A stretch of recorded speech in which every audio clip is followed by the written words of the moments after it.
रहीम अस्सलाम वालेकुम नाज़रीन, आप यूट्यूब चैनल देख रहे हैं। मैं इमरान खान हूँ। मिलिट्री एस्टेब्लिशमेंट ने अपनी तोपों का रुख कर दिया है मौलाना फजलुर रहमान की तरफ। फजलुर रहमान साहब ने ऐसा क्या कर दिया कि सारे के सारे मिलकर उन्हें पड़ गए हैं। वो सियासतदान जो फ़ौज के टाउटों के तौर पर किरदार अदा करते हैं, या वो लोग जो आजकल बहुत मिलिट्री एस्टेब्लिशमेंट के करीब हैं, चाहे वो सहाफ़ी हैं या कोई और लोग हैं, या वो जो पेड अकाउंट्स हैं वो हो गए, या काला चैनल वगैरह, ये सारे रल के मौलाना फजलुर रहमान साहब को पै गए। उसकी वजह क्या है कि फजलुर रहमान साहब ने एक तकरीर की हाल ही में, और जो तकरीर की उसमें 4 से 5 ऐसी बातें हैं जो पाकिस्तान के इस वक्त मौजूदा मिलिट्री रजीम को चुभ गई, या आप कहें तो आसिम मुनीर साहब को या उनके लिए काम करने वाले जर्नैलों को ये 4-5 बातें चुभ गई। इनमें जो सबसे पहली बात है वो जो उन्होंने कही, और जो बड़ी सख्त बात थी, उन्होंने कहा जी कि अपने शोहदा के खून का एहसान हम पर क्यों डालते हो। हम अपने खून पसीने की कमाई से टैक्स देते हैं, जिससे तुम्हें तनख्वाह मिलती है। तुमने ये पेटी इसीलिए पहनी है, यानी जो तुमने ये रास्ता अपनाया, तुम्हारे पास ये ऑप्शन थी, तुम यहाँ पे आ गए, अब तुम बंदूक उठाओ, तुम लड़ो, तो अपने शोहदा के खून का एहसान हम पे क्यों डालते हो। ये फजलुर रहमान साहब ने एक बात की। फिर उन्होंने कहा जनाब कि हम क्यों बंदूक उठाएं और क्यों लश्कर बनाएं।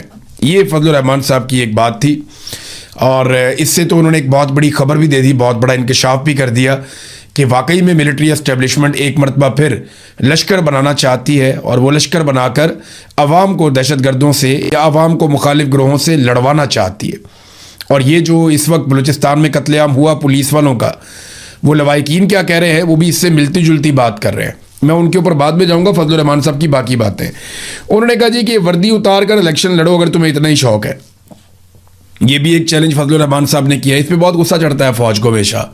वो ये कहते हैं कि आप अनकंडीशनली इस बात को तस्लीम करें कि हमारा जो चीफ़ है या हमारा जो आर्मी चीफ़ है वो पाकिस्तान का सबसे मकबूल आदमी है, वो है पाकिस्तान का सबसे बड़ा हीरो। इसको आप अनकंडीशनली आप मान लें, इसके रास्ते में आपने कोई रोड़े नहीं अटकाने। ये हमेशा से एक हीरोइज़म, एक हीरोगिरी का शिकार रहते हैं। लेकिन मामला ये है कि ग्राउंड रियलिटी ये नहीं होती। तो जब भी कभी कोई ग्राउंड रियलिटी की बात करता है तो वो लोग यही कहते हैं कि आ जाओ इलेक्शन लड़ लो, काउंसलर का इलेक्शन लड़ लो, आपको पता चल जाएगा। जब परवेज़ मुशर्रफ, जिनको बहुत जोम था अपनी मकबूलियत का, जब उन्होंने इलेक्शन लड़ा तो पूरे पाकिस्तान में एक सीट मिली थी उन्हें, वो भी चित्राल में कहीं जाकर एक सीट उन्हें दिलवाई गई थी कि चलो एक आधी सीट तो मिल जाए। एक दौर था वो ये फैसला करता था कि कौन हुकूमत करेगा, कौन हुकूमत नहीं करेगा, किसको कितनी सीटें दिलवानी है, कौन सी जमात कहाँ से निकाल के कैसे बनानी है। एक दौर वो भी था ना। एक दौर वो था कि परवेज़ मुशर्रफ ने अपनी पार्टी बनाई, इलेक्शन लड़ा एक सीट, और वो भी दिलवाई गई जाके चित्राल से पहाड़ों के ऊपर। तो वो जो फजलुर रहमान साहब ने कहा ना कि वर्दी उतार के इलेक्शन लड़ो, लग पता जाएगा आपको, तो इससे बड़ी तकलीफ़ होती है। फिर उन्होंने कहा जी कि ये जो मिलिट्री एस्टेब्लिशमेंट की जितनी हिकमत अमली है या उनका जो बयानिया है वो मुकम्मल तौर पर तबाह हो चुका है, अमन व अमान नापैद है। खैबर पख्तूनख्वा और बलूचिस्तान के मामलात उन्होंने खोल कर रख दिए। फिर फाइनली उन्होंने एक और बात कही कि पाकिस्तान के ताल्लुकात हमारी हरकतों की वजह से ख़राब हो रहे हैं। हमारे आसपास जितने ममालिक हैं उन सब के साथ हमने अपने ताल्लुकात बर्बाद कर लिए हैं, बल्कि हमने धोखा दिया है। फजलुर रहमान साहब ने आईना दिखाया। अब इस बात पे ना बहुत गुस्सा आया, और सारा का सारा सोशल मीडिया के ऊपर जितना गंद बला इकट्ठा किया था मिलिट्री एस्टेब्लिशमेंट ने, काला चैनल बनाया, बहुत सारे लोग उसके अंदर हायर किए, बहुत सारे टाउट्स बनाए, बहुत सारे लोगों को अपने साथ इकट्ठा किया, हम ख्याल ग्रुप्स बनाए, उन सारों को फजलुर रहमान के ऊपर छोड़ दिया गया। फजलुर रहमान के भाई ने एक स्टेटमेंट दिया है, और स्टेटमेंट ये दिया, तुम ताकतवर हो तो सच सुनने का हौसला भी कर लेते।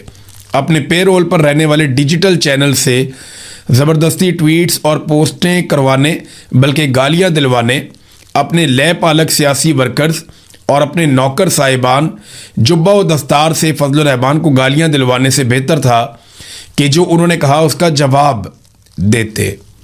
बलूचिस्तान, खैबर पख्तूनख्वा, फाटा, सिंध, कश्मीर, सब पाकिस्तानियों को अमन देना किसका काम है? तुम्हारा काम है। वर्दी किसने पहनी है? तुमने पहनी है। अवाम के टैक्स से तनख्वाह कौन लेता है? तुम लेते हो। जंग और फसाद में लड़ने और जान देने का हलफ कौन लेता है? तुम। तो लश्कर बनाकर बंदूक बरदारों से कौम क्यों लड़े? बंदूक बरदारों के खिलाफ बंदूक कौम क्यों उठाए? अगर लश्कर बन भी गए तो तुम्हारे पास तो किले हैं, बंदूक है, टैंक हैं, जहाज़ हैं, उनके खिलाफ लड़ने का आईनी और कानूनी इख्तियार है।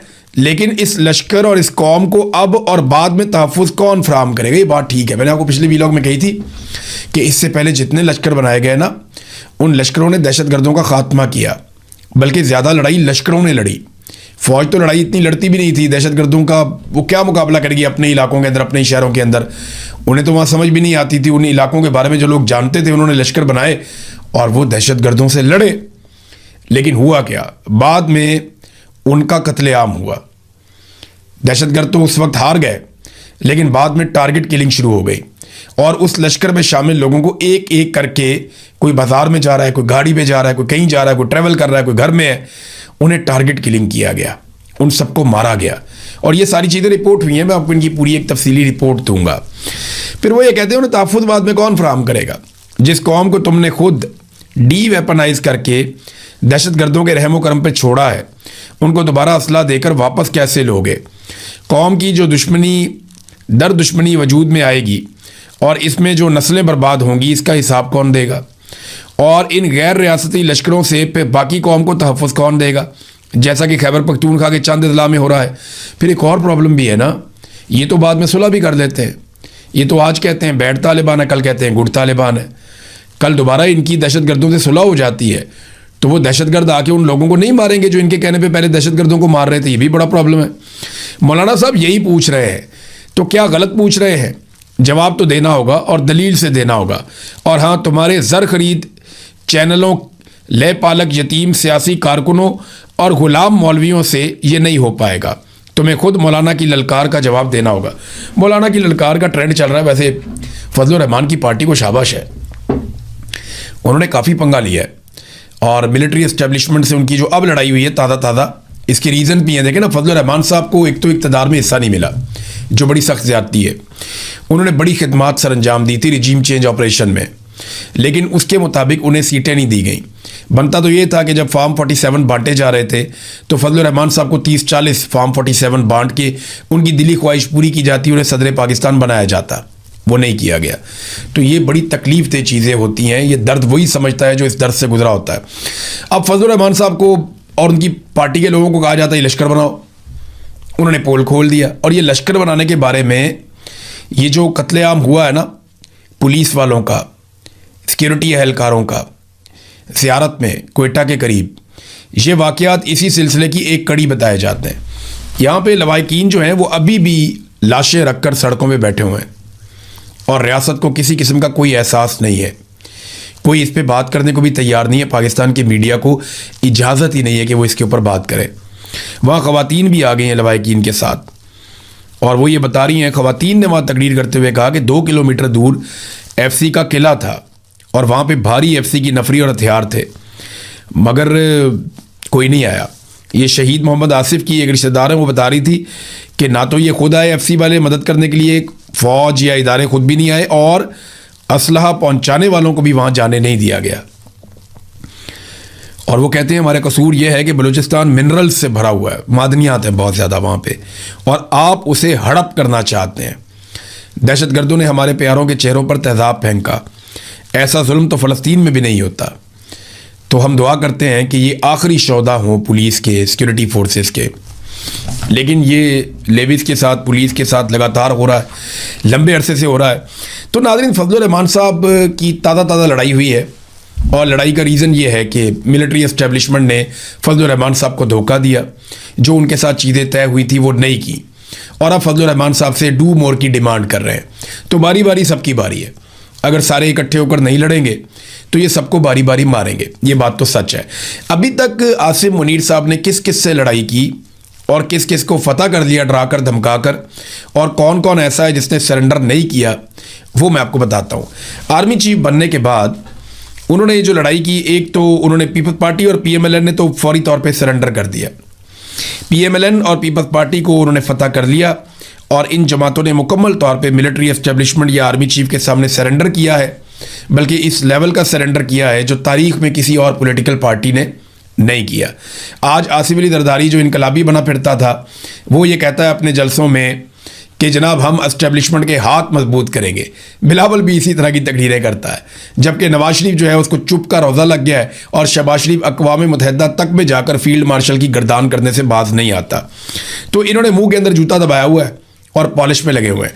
तो अब आसिम मुनीर साहब का ताज़ा मुकाबला तो फजलुर रहमान से है, लेकिन अभी तक जो इनके मुकाबले हुए ना उसमें पहला मुकाबला इन्होंने इमरान खान के साथ किया, आसिम मुनीर ने।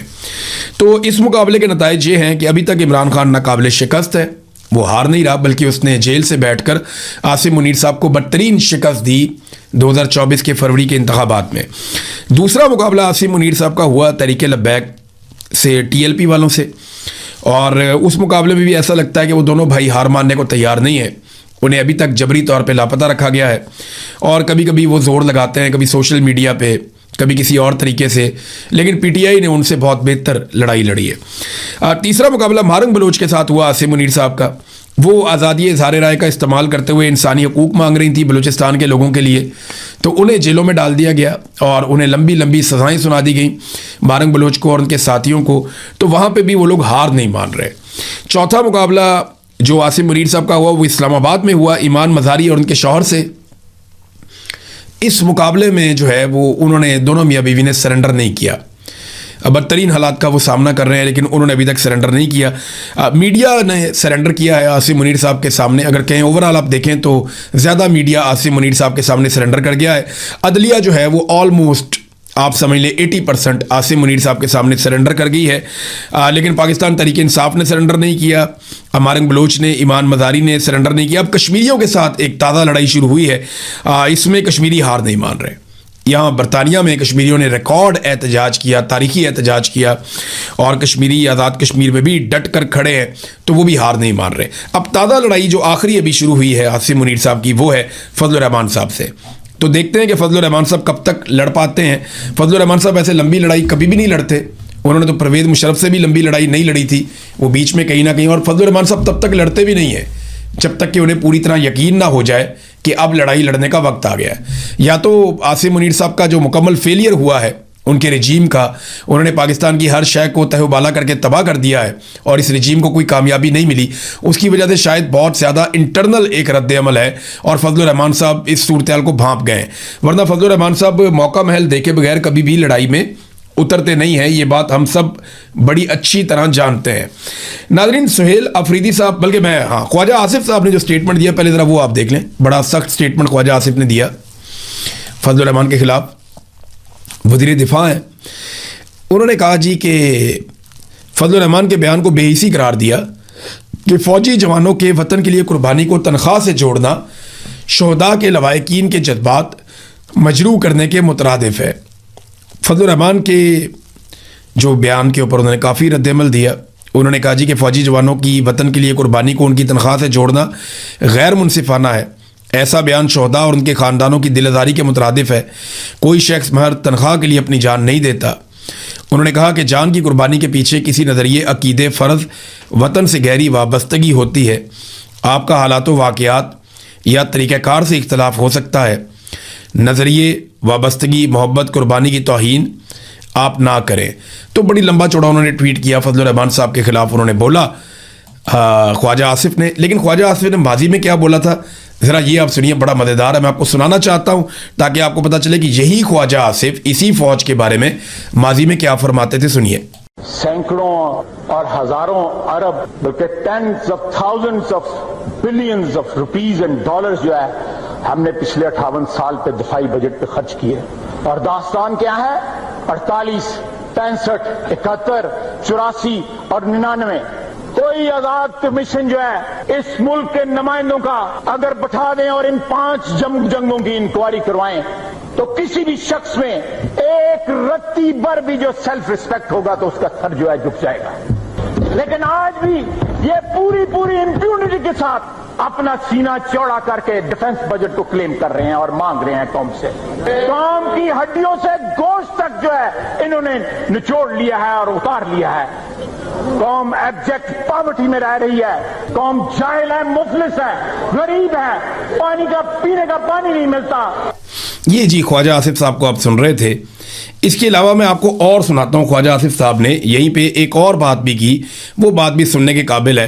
ये जरा आप सुनिए कि ख्वाजा साहब क्या फरमा रहे हैं। अगर ये वेलफेयर स्टेट है पाकिस्तान, मैं मानता हूं ये वेलफेयर स्टेट है, अगर ये वेलफेयर स्टेट है तो सिर्फ और सिर्फ पाकिस्तान की अफवाज के लिए वेलफेयर स्टेट है, पाकिस्तान के अवाम के लिए वेलफेयर स्टेट है। अगर ये गारंटी करती है क्रेडल टू ग्रेव वेलफेयर का, या ये देखें जी फौज के बारे में ये ख्वाजा आसिफ साहब की राय थी। और भी आपको मैं सुनाता हूँ ख्वाजा आसिफ साहब क्या क्या कहते रहे। ये असला जो हमने अपनी दफाई अफवाज को दिया हुआ है, ये हमने हिंदुस्तान के आगे उनको लड़ने के लिए दिया था। ये आज जो F-16 मांगे जा रहे हैं $5 अरब के एवज, क्या इससे बलूचिस्तान पे बमबारी होगी, वजीरिस्तान पे बमबारी होगी, या सिंध पे बमबारी होगी, या पंजाब पे बमबारी होगी? क्योंकि आज तक तारीख में हमारे हुक्मरानों ने कोई जंग नहीं जीती, और जो भी जंग लड़ी उसकी इब्तदा हमारे हुक्मरानों ने की। ये लम्हा फिक्रिया है, हमको अपनी सफों में अपने मुल्क के दुश्मन तलाश करने पड़ेंगे। ठीक है जी, ये आप सुन रहे हैं। और भी बहुत कुछ बोला, बल्कि ये सुने आप थोड़ा और। अकबर बुख्ती का कातिल जो है, अकबर बुख्ती उससे बहुत बड़ा पाकिस्तानी था अपने कातिल से। इन्होंने तो ये भी कहा कि कौम की हड्डियों से गोदा निकाल कर खा गए। ये इन्होंने फौज को कहा था ख्वाजा आसिफ ने। ये एक और जरा सुने आप, एक इंटरव्यू देते हुए ख्वाजा आसिफ ने क्या कहा, जरा ये भी आप सुन लें, आपको जरा तसल्ली हो जाएगी। ये सुनिए जी। इन्होंने कतर की जंग हारी, आपने पूछा उनसे कि आपने कतर की जंग हारी, 65 में फेक जो है विक्ट्री डिक्लेयर की, वो पूछा आपने। इन्होंने सियाचिन हारा, आपने पूछा उनसे। इन्होंने कारगिल हारा, आपने पूछा। देखिए जी, ख्वाजा आसिफ का ये मानना है कि पाकिस्तान की फौज सारी जंगें हारी है, और 1965 की जो एक जंग जिसमें पाकिस्तान की फौज ये क्लेम करती है कि वो जंग पाकिस्तान ने जीती थी, वो कह रहे हैं जी वो जाली था। वो जो इनका दावा था कि 1965 की जंग जीती है, ख्वाजा आसिफ के बकौल वो दावा झूठा था, फौज ने गलत बात की है। अच्छा, इसके अलावा ख्वाजा आसिफ का ये मानना है, और ये बात सच भी है, कि सियाचिन पे इंडिया ने कब्जा किया, वो पाकिस्तान का था, वो इंडिया ने कंट्रोल कर दिया उसे, बहुत सारी चोटियां वो ले गया और इनको पता ही नहीं चला। फिर इसी तरह कारगिल में जंग हारे, और वो वाकई हारे हैं, और वो जिस तरीके से हारे हैं इंडिया उसको सेलिब्रेट करता है, आज भी सेलिब्रेट करता है। बड़े हमारे कीमती जवानों का खून वहाँ पे बह गया था, और वो एक ऐसा एडवेंचर था जो परवेज़ मुशर्रफ साहब ने किया। नवाज शरीफ साहब आज भी रोते हैं कि जनाब मेरे साथ परवेज़ मुशर्रफ ने धोखा किया था। सुहेल अफरीदी ने एक सरेंडर किया पाकिस्तान की मिलिट्री एस्टेब्लिशमेंट के सामने, ताज़ा सरेंडर है, मैं आपके सामने रख देता हूँ। सुहेल अफरीदी साहब ने किया ये कि जो खैबर पख्तूनख्वा के director anti corruption Sadiq Anjum, उन्हें जो है वो महकमा प्रोसिक्यूशन को वापस कर दिया गया, उनकी खिदमात को। अच्छा, ये ना एस्टेब्लिशमेंट का बड़ा दबाव था। इन्होंने एक जज साहब जो हैं उनके खिलाफ, जो एस्टेब्लिशमेंट के बड़े पसंदीदा जज साहब हैं, उनके खिलाफ मामला किया हुआ था। तो काफ़ी अरसे से ये डिमांड थी, और अली अमीन गंडापुर के दौर में तो अली अमीन गंडापुर ने इनको नहीं जाने दिया, लेकिन सुहेल अफरीदी ने वही किया जो मिलिट्री एस्टेब्लिशमेंट चाह रही थी इस मामले पे। अब आ जाए नाज़रीन खित्ते की सूरत हाल, वो बड़ी खौफनाक हो गई है। बाकायदा एक जंग शुरू हो गई है। ईरान ने कई बहरी जहाज़ों को निशाना बनाया, और ये वो बहरी जहाज़ हैं जिन्हें अमेरिका गुजारने की कोशिश कर रहा था ओमान के करीब से एक नई राहदारी में से। अमेरिका ने ईरान की सरहद से दूर ओमान के करीब आबनाए हुरमुज़ में से एक नया रास्ता निकाला है, एक नई राहदारी बनाई है। वहाँ पे उनकी फोर्सेस मौजूद हैं। वो कहते हैं जी हम यहाँ से ऑयल टैंकरों को निकालेंगे। अब वो वहाँ से निकालना चाह रहे थे, ईरान कहते हैं जी हमारे बगैर आप यहाँ से नहीं निकाल सकते, हम ये नहीं करने देंगे। और ईरान समझता है कि ये खिलाफ वर्जी है उस मुआहदे की जो पाकिस्तान में हुआ था। बल्कि यहाँ एक स्टेटमेंट भी आ गया है, जो इस्माइल बकाई का स्टेटमेंट है, ये एयरवाई के ऊपर छपा हुआ था कि कोई शक नहीं इस्लामाबाद MOU ख़त्म हो गया है।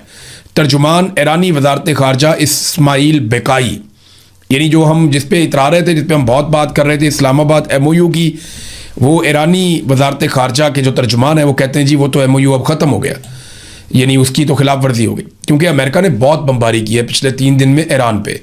बाकायदा अब एक जंग शुरू हो चुकी है। डोनाल्ड ट्रंप ने कांग्रेस को भी आगाह कर दिया है और ये बता दिया कि अब लड़ाई होगी, और बाकायदा अहकाम जारी कर दिए गए हैं। हमलों की एक के बाद एक लहर आ रही है। ईरान जवाबी हमले कर रहा है। उधर सऊदी अरब ने अटैक कर दिया एक एयरपोर्ट पे यमन में, और यमन के जो हौसी हैं उन्होंने अटैक कर दिया सऊदी अरब में एयरपोर्ट के ऊपर, और वहाँ पे कुछ आग के शोले उठते हुए दिखाई भी दिए। लेकिन सऊदी सोर्सेज ये कह रहे हैं कि उन्होंने तमाम जो मिसाइल मारे गए थे या रॉकेट्स मारे गए थे यमन की जानिब से, उन तमाम को उन्होंने हवा में तबाह कर दिया। तो खित्ते की सूरत हाल कोई बड़ी अच्छी नहीं है, अजीबोगरीब सूरत हाल पैदा हो गई है।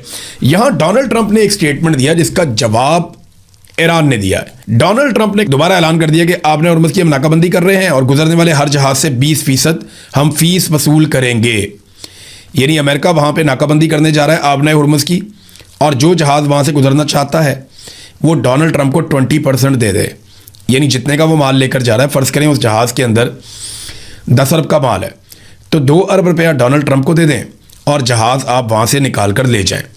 तो ये जनाब अब डोनाल्ड ट्रंप ने इस किस्म की बात की है। इसके जवाब में जो ईरानी वज़ीर ख़ारजा हैं उन्होंने बड़ा मज़ेदार रिप्लाई दिया। उन्होंने कहा जी कि ईरान हमेशा से आबना हुर्मुज़ का मुहाफ़िज़ रहा है और हमेशा रहेगा, और ये जो डोनाल्ड ट्रंप ने आबना हुर्मुज़ पर फ़ीस वसूल करने का जो बयान दिया है, उन्होंने कहा जी बिल्कुल दुरुस्त बयान है उनका। जो भी आबना हुर्मुज़ में कमर्शियल जहाज़ों को महफूज रास्ता फराहम करता है उसको इस काम का मुआवजा मिलना चाहिए, और हम ये काम करते रहे हैं। उन्होंने मज़ीद कहा कि 20% बहुत ज़्यादा है, हम दाम बहुत मुनासिब रखेंगे। ये जनाब ईरान इस वक्त कह रहा है कि जनाब हमारा कंट्रोल है, हमारी जगह है, यहाँ से जो गुजरेगा हमें फ़ीस देकर जाएगा, जबकि डोनाल्ड ट्रंप ने 20% फ़ीस रख दी है। तो वो जो एक सारा माहौल बना था, जंगबंदी का, मुआहदे हो रहे हैं, बातचीत हो रही है, वो तो सारा पड़ गया खटाई में। अब जब अमेरिका को दोबारा फ़ेस सेविंग चाहिए होगी तो अमेरिकन पाकिस्तानियों से रब्ता करेंगे और दीगर जो फरीक हैं उनसे रब्ता करेंगे और हम दोबारा से अमेरिका को फेस सेविंग देंगे। तो फिर से हम कहेंगे जनाब हम सालसी करवा रहे हैं, हम बहुत ताकतवर, बहुत बड़े हो गए हैं, जबकि हमारा बलूचिस्तान, हमारा कश्मीर, हमारा पाकिस्तान जिस तरह जल रहा है, जिन हालात में वहाँ पे लोग गुजारा कर रहे हैं, उसका हमारे पास कोई हल नहीं।